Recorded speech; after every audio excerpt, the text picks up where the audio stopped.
Welcome to Beauty in the Gi, a Brazilian Jiu-Jitsu podcast from the female perspective. I'm AJ Klingerman. I'm a Brazilian Jiu-Jitsu purple belt, and I'm coming to you today from Origin Immersion Camp in Maine. With me here, I have my friend Jenn, but not the Jenn you think. We're calling her Fill-In Jenn today. Fill-In Jenn. Fill-In Jenn. Just to give you a little background, and I'll let her introduce herself, but I knew Jenn through business. We were in a mastermind together for speakers and authors. And, she contacted me one day and was like, I really want to do this 30-day immersion in jiu-jitsu. I want to just train for a month and then find a competition and try competing. And we looked at it, and it was 4 weeks out exactly from our jiu-jitsu tournament, the Extreme Grappling Open. And so we're like, come stay with us and let's train. And a month later, she actually won her gi division. No gi. Was it no gi that you won? I won no gi and I survived gi. Okay. All right. So so Doug won the gi division then, because his story is very similar in the time frame. You guys both started right at the same time. So, so it was awesome. And then, that's been almost a year and a half ago. Mm-hmm. So still training more than the 30 days, but yeah, definitely. Go ahead and introduce yourself. Yeah, I'm so excited. I love Beauty in the Gi podcast. So. Thank you. I am a leadership and mental performance coach, mostly for teen athletes and also for leaders of teens. So coaches, trainers, that kind of thing. And I had gotten to the place where I was speaking and I was talking all about who you surround yourself with, healthy habits, all of these things. But looking in the mirror, I wasn't living it. Yeah. And I felt so sick to my stomach that I was talking about it, but not living it. And I was like, okay, I'm going to do this. And I reached out, I sent you a text message. I was literally getting on an airplane, heading back from speaking at this huge event in Canada at the Olympic Training Center. I was like, I cannot do this anymore. I text you like, can I live somewhere close by? Like, I'm going to come train. I want to compete. Let's do this. And you're like, I remember you said, yeah, you can move in with us. I just started bawling. I was like, oh my gosh, really? And I was like, this is my dream. So I started training. And first the goal was let's just compete in 30 days. Let's see what's possible. And then it's like, now I'm going to stick with it through my blue belts. That was my next goal. No matter what, I'm going to just stay committed, however long that takes, no matter how long it takes, no matter what comes up. And now I don't see any end in sight. So I'm pumped. Nice. Nice. One thing I'd like to point out from that is, we talk, I don't know if we've talked about it much on this podcast, but in general, in the jiu-jitsu community, of the blue belt curse, right? You get your blue belt and you quit. That's a lot of people quit after blue belt. And I think that comes from a couple different reasons. One is that becomes the goal, right? You're just like, I just want that blue belt. I want that blue belt. That's my goal. And so people quit once they get it because they can kind of okay, all right, that's what I've been training for, instead of training lifelong. To train. Yeah. The other thing is, aside from black belt, I think blue belt has the biggest gap. Obviously a black belt can be, you just got your black belt or you've been a black belt for 20 years.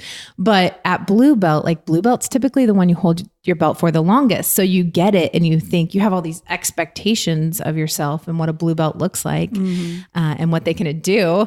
And then you go with somebody that's been a blue belt for 3 or 4 years and you're like, oh, I still suck. So I think that, I think that's where the blue belt blues come in, is that you have these really high expectations of yourself. And I've had a lot of conversations with people at camp this week about that is, don't have such high expectations of yourself at blue, because it's a big gap. Yeah. And I think also when you ask people why they train based on how long they've been training, that evolves and their goals must evolve. Yeah. And so just in the last year and a half, the reason why I train has changed a lot and why I continue to. And part of me being here at camp was to get clear on what's my next goal and what's the next thing that I'm focused on that's not belt related, and how do I want to show up in class and where does this fit in my life overall and how I want to show up. So it's been good. Nice. Very nice. So before we get into talking about camp, what do you think the biggest surprise for you is in your jiu-jitsu journey? That's you got into it just to see the what you could do in a month kind of thing, but what do you feel like is the biggest surprise of jiu-jitsu in general? The biggest surprise of jiu-jitsu in general. I think the deep, meaningful relationships of real friends that I've created, learning how to make friends that are real friends. You think you know what friendship looks like, And then you get into this community and it goes so deep. And I had never experienced that before. I'd never experienced someone caring about you without an expectation of a transactional relationship. And the people that I've met and the way we show up for each other, it's unmatched by anything else I've ever experienced. That's awesome. And gave me goosebumps. That's really awesome. Okay. So camp. So let me kind of set the scene for you. Origin Immersion Camp is in Mount Vernon, Maine, on a lake called Lake Echo. And it's this huge place with cabins. We're all staying in bunk beds for the week. Yep.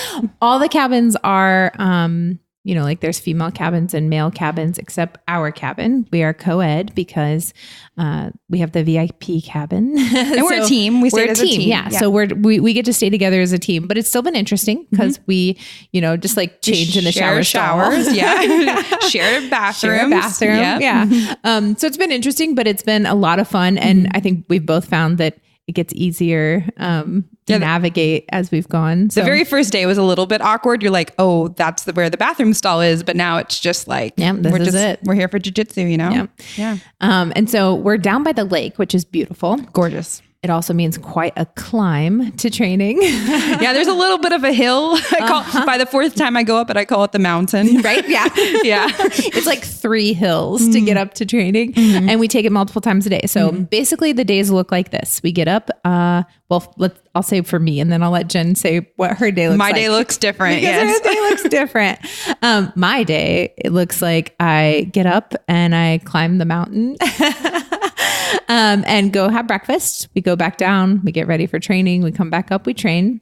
We eat lunch. Sometimes we go back down and clean up before lunch, but sometimes that's very hard to do because we rolled too long and they're going to put away food. Like lunch is from noon to 1. And today it was 12:40 and we were like, they're going to put the food away and we haven't eaten. So then from 1 to 4, we have a break and we can do whatever we want, like make a podcast during that time. 4 o'clock, we do some more training. So back down the hill, change our clothes, back up to train, back down the hill to change to go to dinner, have dinner, back down the hill, and we have another training session at night. So it's definitely a lot of up and down the hill, which should be great for my calves. Yeah, your calves are going to look sick at the end of the week. Yeah. But it's been really, really good training. They've been breaking us up, white belts in one room, blue and purple in another, and black and brown in another. So pretty cool. So what's your day look like? So my day, well, not every day has been the same. Yeah. But my ideal day here at camp, which I've done several times. What day are we on now? 6, day 5? I have no idea. I've been here a few. And the cool thing is every single day feels like it's 4 days rolled into one because of the way it's structured. So the first 3 days I woke up early, like 4:30, 5 o'clock. First day because it was cold. Yes. If you ever come to camp, bring a sleeping bag. Yes. That's a tip. Good tip. And a towel. Don't forget your towel. And a towel. So I got up early, and the cool thing is because we're right next to the lake, you wake up and because the air is cooler than the water, there's this rich, dense fog, and it's super thick and eerie and awesome. And there's these duck loons out there that make these cool noises. And so there's kayaks and canoes, and there's a place you can go swimming. So it's always been kind of a dream to be able to just go out and go in a boat. So I was like, I'm doing it. I think I was the first person to grab a kayak and just 5 o'clock in the morning, 6 o'clock, when it was just about to be daybreak. Sun hadn't come up yet. It was kind of gray. Get in the kayak. I put on a podcast or an audio to listen to, like 30 minutes, 45 minutes. And I get in the boat and I just go for a little paddle across the river, across the lake. And then I come back and do some writing. A couple times I went for a swim right after that, do some writing, go up. If I need to do a little bit of work for like 20 minutes upstairs. I have this thing while I'm here at camp, no work, but and that's gone great. It's gone really great. I've limited myself to 15 minutes pretty much every day, but I knock that out first thing in the morning and then have breakfast. Then come back and get whatever laundry I have because they have gi cleaning service, which is phenomenal. So yes. Make sure you get your gi in the laundry and drop that off. And then the rest of the day is kind of similar to you. So then I go to our morning session and then we have lunch and then we have break time. My favorite day was actually the factory tour. Yeah. So we got to go visit the Origin where they actually make the gis. And I loved it because I got to interview all of the different people who worked there and kind of get to know like why they work there, what they love about the company, and see exactly how they make everything. And then come back, hang out, go for a swim, want to take a nap. There's people taking naps, kind of have a lot of free time, and then you go and you train. And then some people like train till midnight, Yes. It's pretty cool. Yeah. Last year, James was one of the instructors, and if you know anything about my husband, he'll stay on the mat until the last question is answered. So we literally would stay on the mat every day until midnight, 1:00. Every single night. That's a lot. Yeah, That's a lot of mat time. Yep, it was a lot, but it was amazing. And this time's been really cool too. So, there are also ice baths. So we've done some. We did an ice bath right before we got on this podcast. Yes, we did. So we are feeling good, nice and refreshed. We did an ice bath and then jumped in the lake and showered up and came to you. It was funny because when AJ got in the ice bath, she's relaxing, smiling. She's like, I could stay in for another 5 minutes. And it was fun to watch because I've only done an ice bath once, which was here at camp. And then again today. Yeah. And the first time I went down, I tried to do it by myself. I'm like, I will not do it by myself again. I call AJ down. She walks me through it, talks me through it. And then I watched her do it for the first time. And she's just like, this feels amazing. And then you see other people get in, like these big black belt dudes. They get in for like 5 seconds and hop jump right back out. Yeah. Yep. Yeah. So it's definitely a mindset. AJ is tough. I can tell you that for sure. Thank you. And just has the best mindset for challenging herself, which was fun to watch. So, what's been your favorite part about camp? Ooh. Meeting new people, right? I love like getting to know, like I've had a handful of really meaningful conversations with incredible people. For me, just unplugging, right? Yeah. I came to camp for, I think, a different reason than most people come to Jiu Jitsu camp for. So for me, it was about rebalancing and refocusing, creating a new vision for my life as Jiu Jitsu is part of that. So it's not like any one class. It's not any one move, even though I gotten a lot of that. It was just about being present, being here, unplugging, being around great energy people and just living the dream, really. Yeah. Yeah, that's awesome. What about you? Why did you want to come to camp this year? So we came last year. So we came last year because I thought it would be cool, of course, but James was an instructor, so we knew last year we'd be back this year. So he's not an instructor this time because they like to rotate the instructors. So he's not teaching, although still answering lots of questions and helping whenever anybody needs anything. But so we knew we wanted to come back. And probably my favorite part really this year has been seeing all the people that I made friends with last year. So I will say I've struggled more to make new friends this year, I think for 2 reasons. One, because when we came last year, we knew basically no one. I can't think of anyone we knew when we came last year. Well, maybe Josh from 10th Planet. That's probably just about it. And so we made a lot of friends. So this year it's hard to make new ones because I want to catch up with all the old friends that we made. That makes sense. I've kind of experienced that just from session A to session B, because I made good friends in the first session, my core of 6-10 people. And there's a lot more, there's another 150 people here, right? But I'm enjoying the conversations. I'm going deeper into those relationships. So it's still kind of hard to want to be like, okay, peace out. Yeah. I'm going to go meet new people. Yeah, exactly. Yeah. So I'm struggling with it a little bit. And then also, like I said before, they've broken us up in the different belts. And the very first night they said, not all white belts are created equal. So if you feel well experienced, you can go into the blue and purple room, and not all purple belts are created equal. Like if you feel like you have good experience, you can go to the brown and black room. So I asked James, I was like, I only have 1 stripe. I know. I did the same thing. I'm like, I have 2 stripes. Is that a little pretentious if I go to the blue belt room? Right? Yeah. But James was like, you are a world champion. You can go wherever you want. So I've been in the brown and black sessions the whole time, which has been great. But at most, there's been 1 or 2 other girls in those sessions. So there are a lot of women here that I haven't gotten to meet, where last year I got to make sure that I rolled with almost every single woman here. So, well, even in the other belt rooms, right? In the blue belt room, I think there was 2 in there today. And in the white belt room, there's more this session. But in general, out of the 450 people here who are here, I'm probably less than what did you say? 30, 25 are women? Yeah. I would maybe say 30 between both sessions. Yeah. Yeah. Yeah. That's the one thing not that even 10%. Yeah, I know. That's the one thing. I wish that there were more women here at camp. Yeah. Not that it's a requirement, but it would be nice to have more of a presence and have more people to roll with and train with. And yeah, Mm-hmm. it would be. So if you're listening, you should probably put it on your schedule for next year. Yeah. But if you have to choose, I may send you to the role model camp. Yeah, that's true. That's true, because you're going to have only women and there's going to be 300 women there. And then you know for sure what you're going to get into, which is, and world-class women instructors as well. So I would say if I had, if I had to choose between the two, like, and it was especially my first time to go to a camp, like this could be extremely intimidating for a woman for a first time if you haven't done that. Yeah. Yeah. Mm-hmm. So they're both, obviously I'm biased, but they're both great camps. Mm-hmm. They're just very different. Yeah. But yeah. And I think you'll find some great surprises we have coming up that we're going to release via the podcast about women's camp. AJ won't even tell me about it. And I train with her every day. I don't even know what they are, but I know she's very excited about them. I'm super excited. So we're going to be doing some interviews coming up to release the instructors, and we'll slowly start releasing schedule. And I'm bouncing in my seat as you're talking about this. I'm just getting so excited just you mentioning it. I am so pumped up for it. And like something like this makes me even more pumped up. So, okay. So we're going to kind of start wrapping this up because we do have to go train here in a few minutes. We get to go train. Yeah. And it's no-gi session. So I'm all ready to go do some ankle locks or something. Yeah. So before we call it, what is your on the mat tip? My on the mat tip is to ask other people to roll.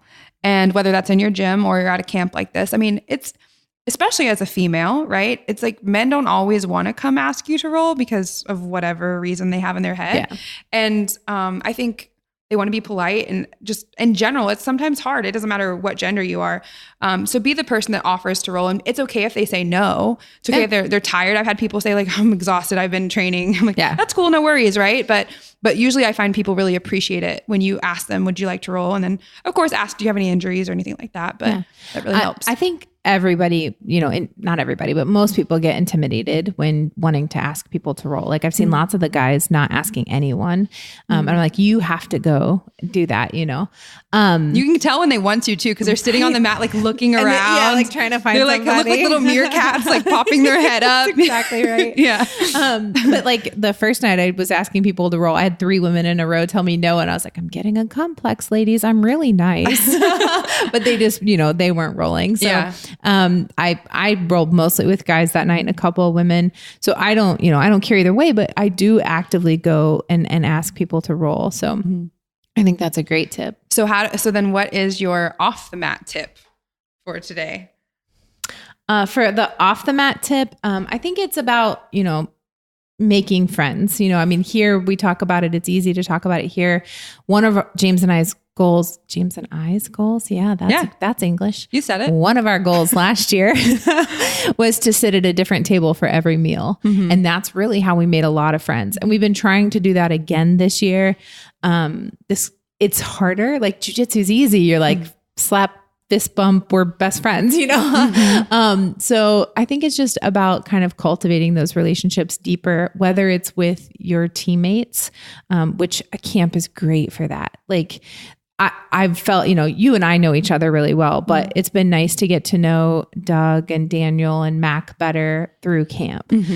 So a camp is great for meeting or for getting to know them better. But so whether it's your teammates or brand new people, just kind of cultivating those relationships deeper. Absolutely. And I think even walking into the cafeteria, there's a sea of tables and it can be intimidating. Like, do I just go sit down with a stranger? Right. But if you go sit down by yourself, that puts the burden on someone else and maybe nobody joins you. You don't make friends that way. Right. I think you find somebody who's sitting there or a couple people who are sitting there and you just go sit down. Is anybody sitting here? Yeah. And sit down and start having a conversation. I think it's not easy for anyone to make new friends. So when you just show up with confidence and curiosity and, genuine interest in someone else, it makes it a lot easier. Good. So now, friends, I'm going to ask you to share our podcast with a friend of yours, whether it's this one or any of our previous episodes that that you think might resonate with them, just share this podcast. Don't bogart it. Share it with a friend. Yeah, I think the great thing is there's people here that are like, man, my girlfriend, my wife, my friend, I've had such a hard time getting them into jiu-jitsu, right? And there is a podcast out of this podcast that is for your friend that they need to hear, that will be like, okay, I can do this now. do this. Yeah. So, maybe you hand select the episode that's for them and say, hey, like, I just think there's something in here you might be interested in, and go from there. Real fast before we wrap this up. Yeah. The guys are waiting on us. By the way, we would like to really thank the BJJ Campaign guys, Jeff and Phil. They're letting us use their equipment. So first of all, huge thanks to them. Amazing people. Right. They're great. I raised them well. No, I'm just kidding. They're my children. They're your children. They're my children. That makes them like my jiu-jitsu siblings. Exactly. But one of the highlights of camp for me, during the last Q&A of session A, a guy asked about getting his wife into it. And Jocko, if you don't know who Jocko is, look him up. Huge deal. Jocko starts answering and turns to me in a room of 300 plus people and says, how would you go about getting women into jiu-jitsu? And I was like, this is great. Yes. Thank you for asking me. That's great. So that's one of the highlights of my camp experience. Love it. All right. Well, thank you guys very much. And we'll see you on the mat. See you on the mat.